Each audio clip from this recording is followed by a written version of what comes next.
Halos maihi sa kaba si David na makita mismo ng kanyang dalawang mata na andun si Ramon sa kanilang pamamahay. Pero bago ito, dahan-dahan na pumasok si Ramon sa kinaroroonan ni Rigor at Marites na maririnig na nag-aaway. Kinastigo kasi ni Rigor si Marites matapos na sinabi ni David sa tatay na posibleng nangaliwa si Marites at naghiganti lamang sa ginawa ni Rigor na pangangaliwa noon kay Lena. Dahil dito, pumasok si Rigor sa kwarto ni Marites para mag-usap pero nauwi lamang sa away dahil pilit na pinaamin ni Rigor si Marites na may iba itong lalaki. Mas lalong lumaki ang boses ni Rigor nang sinabi sa kanya ni Marites na durog na siya dahil sa sakit na binigay nito sa kanya at manhid na ang kanyang puso. Paliwanag pa ni Marites, hindi niya mapatawad si Rigor dahil nawalan na siya ng pagmamahal dito. Diin pa ni Rigor na baka nabaling na sa iba ang kanyang atensyon. Sabay giit na kung mapapatunayan nito na may ibang kalaguyo si Marites ay papatayin niya mismo ang asawa, pati na ang lalaki nito.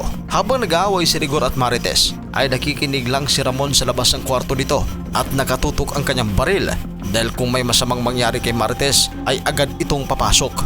At nang pagkalabas naman ni David sa pintuan ng kanyang kwarto, naaktuhan nito si Ramon na papunta sa kwarto ni Marites at Rigor.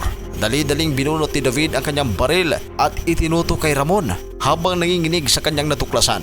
Hindi makapaniwalang nasa pamamahay nila ang lalaking kanyang niloko sa kanyang pagpapanggap na si Tanggol.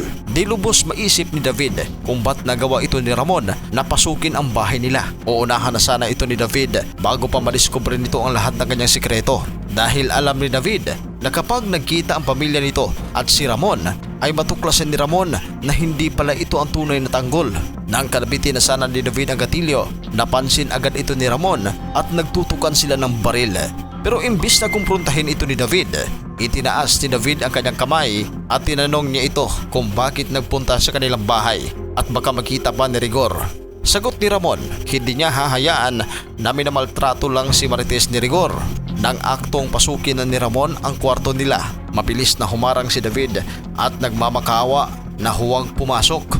Baka mapapahamak lang ang ina nito na si Marites. Pero hindi nagpapigil si Ramon, sabay iginiit na hindi niya hahayaan na maltratuhin ni Rigor si Tess ng ganon-ganon lang. Dito na nagdrama si David at nagmamakaawa na.